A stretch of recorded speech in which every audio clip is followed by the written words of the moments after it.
Kisah tragis, Asap anak durhaka kepada ibunya. Bab 1 Kasih ibu yang tak pernah terbalas. Di sebuah desa sederhana yang dikelilingi hamparan sawah hijau, hiduplah seorang wanita tua bernama Maksiti. Rambutnya sudah memutih, tubuhnya mulai rapuh dimakan usia. Sehari-hari ia hanya tinggal di sebuah rumah kayu sederhana beratap rumbia dan berdinding papan.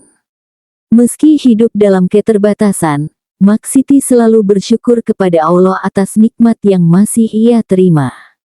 Ia memiliki seorang anak laki-laki, satu-satunya harta paling berharga baginya, bernama Arman. Sejak suaminya meninggal dunia ketika Arman masih balita, Maksiti sendirilah yang membesarkan anaknya. Ia bekerja keras, mencuci pakaian tetangga, menggarap sawah orang, bahkan menjual jajanan kecil di pasar, demi bisa memberi makan dan menyekolahkan Arman. Malam-malam panjang ia habiskan untuk menjahit pakaian atau menanak nasi, sementara Arman kecil tidur lelap. Pernah suatu malam, Arman sakit panas tinggi. Dengan panik, Maksiti menggendongnya berlari ke rumah bidan desa, meski jaraknya jauh dan tubuhnya lelah. Sepanjang jalan, ia hanya berdoa, "Ya Allah, jangan ambil anakku. Biarkan aku yang menderita, asal jangan dia." Begitulah kasih seorang ibu, tak pernah meminta balasan, hanya ingin melihat anaknya tumbuh sehat dan bahagia. Waktu berlalu, Arman tumbuh menjadi pemuda yang gagah. Namun seiring pertumbuhan itu, sifatnya berubah. Ia mulai malu dengan kondisi ekonomi keluarganya. Rumah reot dan pakaian sederhana membuatnya minder di depan teman-temannya. "Mak, kapan kita bisa pindah dari rumah reot ini? Aku malu kalau teman-temanku lihat," katanya suatu hari. Maksiti tersenyum sabar. "Nak, rumah ini memang sederhana, tapi disinilah kau tumbuh sejak kecil. Janganlah malu dengan apa yang kita punya. Yang penting hati kita selalu bersyukur." Namun jawaban lembut itu justru membuat Arman kesal. Ia merasa ibunya hanya mencari alasan.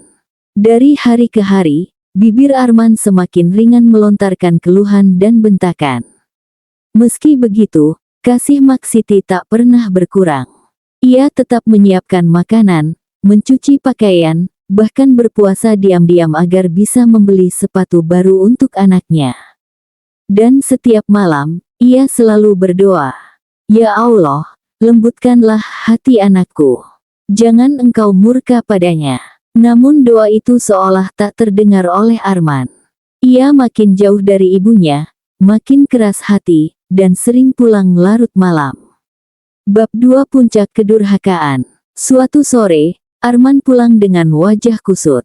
Ia kesal karena bertengkar dengan temannya, dan tanpa alasan melampiaskan amarahnya kepada ibunya. "Mak, kenapa nasi ini keras sekali? Aku capek, pulang malah dikasih makan begini," teriaknya sambil membanting piring. Piring pecah berantakan, nasi berserakan di lantai. Maksiti yang kaget hanya bisa memunguti nasi dengan tangan gemetar. "Maafkan Mak, Nak, hanya itu yang bisa Mak masak." Tapi Arman pergi begitu saja, meninggalkan ibunya dalam tangis. Hari-hari berikutnya, sakit Maksiti makin parah. Ia terbaring lemah, batuk keras, dan demam tinggi. Dengan suara lirih, ia memohon, "Nak, belikan obat untuk Mak." Arman hanya melirik malas. "Mana uangnya? Aku nggak punya uang." Dengan susah payah, Maksiti mengeluarkan selembar uang simpanan. Arman menyambar uang itu, tapi bukan membeli obat. Ia justru nongkrong bersama teman-temannya, pulang malam tanpa membawa apapun. Malam hari, ketika tubuhnya menggigil kedinginan, Maksiti memanggil, "Nak, ambilkan selimut untuk Mak." Namun Arman menutup telinganya dengan bantal. "Mak ini merepotkan terus. Aku capek." Hati seorang ibu akhirnya pecah. Dalam sujud panjangnya, ia berdoa, "Ya Allah, jika anakku tetap durhaka, maka tunjukkanlah kuasa-Mu. Jangan biarkan ia semakin jauh dari-Mu." Keesokan harinya, Ia mencoba menasihati, "Nak, ingatlah, ridha Allah ada pada ridha orang tua. Surga itu ada di telapak kaki ibu." Namun bukannya sadar, Arman malah mengusirnya, "Sudahlah, Mak. Aku muak. Kalau Mak nggak suka, lebih baik pergi saja dari rumah ini." Dengan air mata, Mak Siti pergi meninggalkan rumah. Ia hanya membawa sehelai kain lusuh. Sementara Arman merasa bebas, seakan-akan lepas dari beban. Ia tak tahu, doa ibunya yang terzalimi sedang naik ke langit. Bab 3 Turunnya Azab. Beberapa hari kemudian, Arman pergi ke kota bersama teman-temannya. Mereka mengendarai motor dengan kecepatan tinggi. Tawa mereka pecah di jalanan, tanpa peduli keselamatan. Namun di sebuah tikungan tajam, ban motor tergelincir. Arman terlempar keras, tubuhnya berguling di aspal, lalu menghantam pohon. Orang-orang menjerit, warga berdatangan. Tubuhnya tergeletak berlumuran darah. Ketika orang-orang menyuruhnya membaca syahadat, lidahnya terkunci. Bibirnya hanya mengeluarkan erangan aneh, matanya melotot, wajahnya pucat lalu menghitam. "Nauzubillah, kenapa wajahnya begini?" bisik seseorang. Arman berusaha menangis, mungkin ingin meminta maaf, tapi semuanya sudah terlambat. Sesampainya di rumah sakit, nyawanya tak tertolong. Ia meninggal dengan wajah hitam legam, tubuh kaku, dan mata melotot. Kabar itu mengguncang desa. Orang-orang berbisik, itulah akibat durhaka pada ibunya. Sementara itu, Mak Siti mendengar kabar duka itu. Ia menangis terseduh-seduh, "Ya Allah, mengapa Engkau ambil anakku dengan cara seperti ini? Aku tidak pernah membencinya." Dengan langkah gontai, ia mendatangi jenazah anaknya. Ia mengelus wajah yang menghitam sambil berkata, "Anakku, ibu tetap mencintaimu, meski engkau telah mengusir ibu." Air mata semua orang yang menyaksikan mengalir deras. Bab 4 Pesan penutup dan hikmah. Pemakaman Arman penuh kejanggalan. Tanah terasa keras, seakan menolak menerima jasadnya. Orang-orang yang menurunkannya ke liang lahat merasa berat. Setelah selesai, suasana desa muram. Para pemuda pulang dengan ketakutan.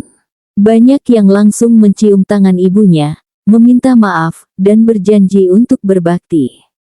Ustaz desa mengingatkan, "Wahai anak-anak, jangan pernah remehkan doa ibu. Jika ia ridha, Allah pun ridha. Jika ia murka, murka Allah menimpa. Jangan sampai hidup kalian berakhir seperti Arman." Dari kisah ini, ada pelajaran besar. 1. Ridha Allah tergantung pada ridha orang tua. 2. Ibu adalah pintu surga. 3. Doa ibu tidak pernah ada hijabnya. 4. Kesempatan berbakti tidak datang 2 kali. Maka, wahai sahabat, jangan tunggu penyesalan.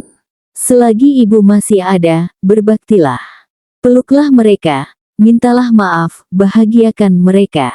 Jangan biarkan doa penuh air mata itu berubah menjadi azab. Mak Siti, meski hatinya hancur, tetap berdoa. "Ya Allah, ampunilah dosa anakku. Jangan biarkan ia tersiksa di alam kubur. Jadikan kematiannya pelajaran bagi yang masih hidup." Demikianlah akhir kisah tragis seorang anak durhaka. Hidupnya diwarnai kesombongan, matinya penuh penyesalan. Sementara seorang ibu tetap mencintai, meski disakiti. Ingatlah, ridha Allah ada pada ridha orang tua, murka Allah ada pada murka orang tua.